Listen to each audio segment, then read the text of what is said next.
हे अर्जुन, तुम शिष्य बनकर मेरी शरण में आए हो, इसलिए यहां तक मैंने तुम्हें ज्ञान योग अथवा सांख्य योग की शिक्षा दी है। अब मैं तुम्हें कर्म योग के विषय में वो गूढ़ विधि बताऊंगा जिसके द्वारा तू कर्म करता हुआ भी कर्म के बंधनों से मुक्त रहेगा। सुख दुखे समे कृत्वा लाभा लाभो जया जयो ततो युद्धाय युजस्व नैवम पापम अवाप्स्यसि। हे पार्थ, मैंने यहां तक जीवन मृत्यु की वास्तविकता बताई है कि केवल शरीर ही नश्वर है, आत्मा अनंत और अनश्वर है जो शरीर के मारे जाने पर भी नहीं मरती है। न जायते मृत्यते वा कदाचिन नायम भूत्वा भविता वा न भूयः अजो नित्यः शाश्वतो अयम पुराणो न हन्यते हन्यमाने शरीरे।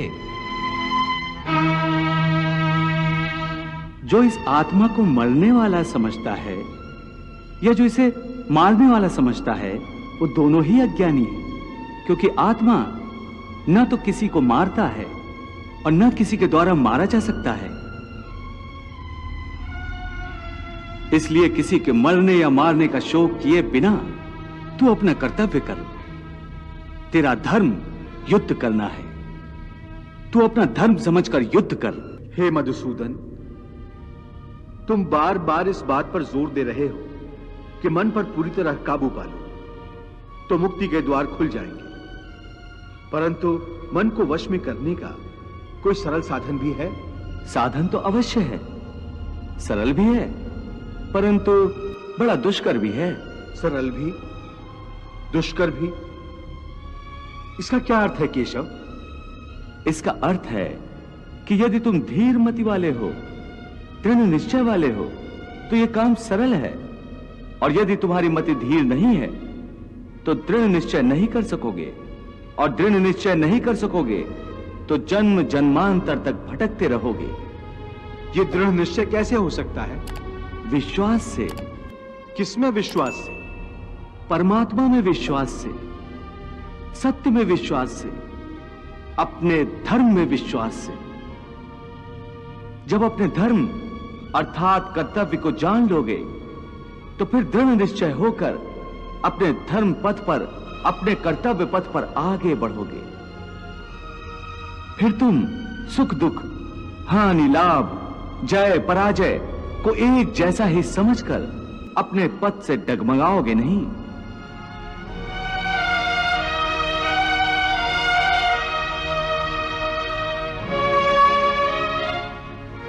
हे अर्जुन, तुम शिष्य बनकर मेरी शरण में आए हो, इसलिए यहां तक मैंने तुम्हें ज्ञान योग अथवा सांख्य योग की शिक्षा दी है।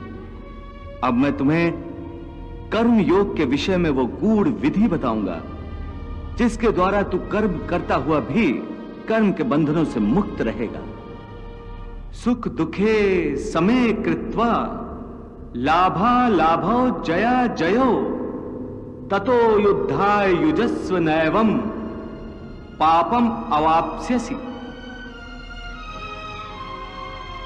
इस प्रकार सुख दुख, लाभ हानि, जय पराजय अथवा हार जीत को एक समान समझकर केवल इसलिए युद्ध करो क्योंकि इस समय युद्ध करना तेरा कर्तव्य है।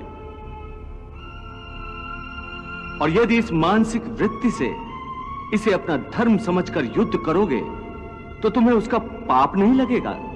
ये क्या कह रहे हो केशव कि युद्ध करके पाप नहीं लगेगा? युद्ध में तो इतनी हिंसा होगी, लाखों प्राणियों की हत्या होगी, फिर मनुष्य उसके पाप से कैसे बचेगा? यदि कोई भी कार्य निष्काम कर्म योग की रीत से किया जाए तो ना उसका पाप लगता है और ना उसका पुण्य मिलता है। निष्काम कर्मयोग? हाँ, निष्काम कर्मयोग।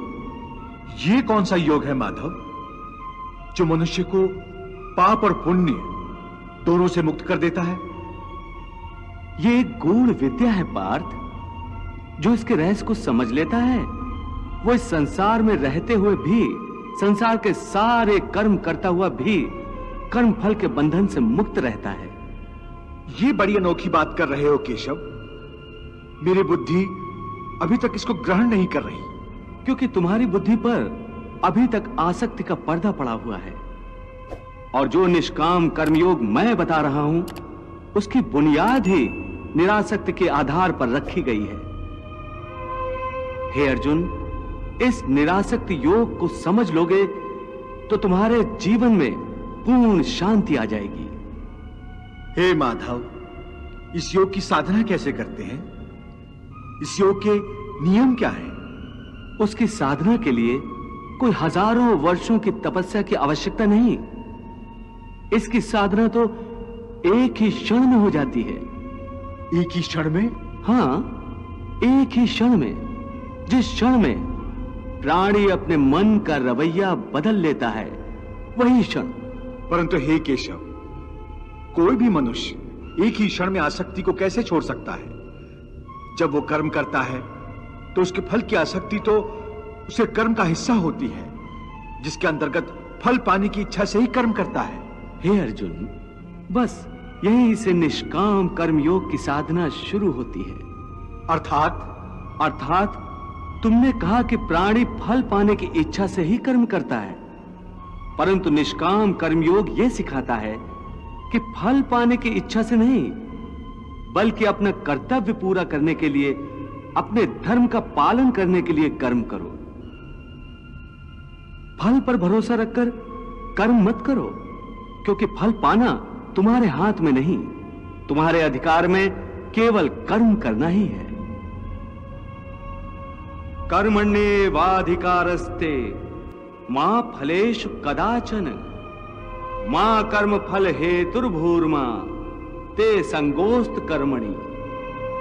हे पार्थ, तुम कर्म कर सकते हो, कर्म करने का संकल्प कर सकते हो, परंतु इसका फल पाना तुम्हारे हाथों में नहीं है। हे मधुसूदन, मैं जिस काम का संकल्प करूंगा वो काम तो मैं करूंगा ही। जब भोजन करने का निश्चय करके बैठूंगा तो निवाला उठाकर मुंह में रखूंगा ही, तभी तो उसे खाऊंगा। यदि वो खाने का निवाला तुम्हारे प्रारब्ध में नहीं है तो उसे तुम मुंह तक तो ले जाओगे, परंतु उस ग्रास का एक दाना भी अपने मुंह में नहीं रख सकोगे। हे अर्जुन, केवल कर्म का संकल्प ही प्राणी के अधिकार में है, उसका फल प्राणी के अधिकार में नहीं है। वो कैसे? मैं बताता हूं कैसे। पार्थ, तनिक उस दृश्य की कल्पना कि नगर धनवान के सामने बड़े स्वादिष्ट भोजन की थाली परोसी गई है। थाली सोने की है, गर्मा गर्म व्यंजन भरे हुए हैं, जिन्हें देखकर वो बहुत प्रसन्न हो रहा है।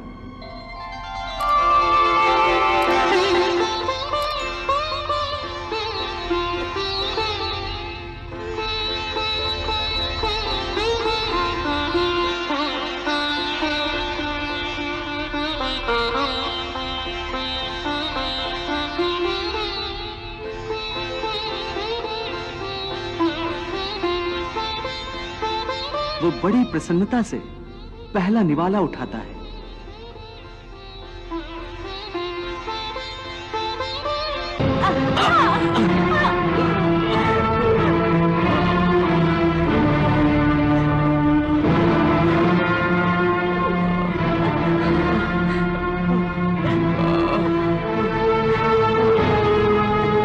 देख लिया कि प्रारब्ध में ना हो तो मुंह तक पहुंचकर भी निवाला छिन जाता है। परंतु हे अर्जुन, इस उदाहरण का यह अर्थ भी नहीं है कि तुम सब कुछ प्रारब्ध पर छोड़कर स्वयं अकर्मण्य हो जाओ। याद रखो, मैंने कहा है मां कर्म फल हेतुर्भु माते संगोस्तु कर्मणि। वाह प्रभु वाह।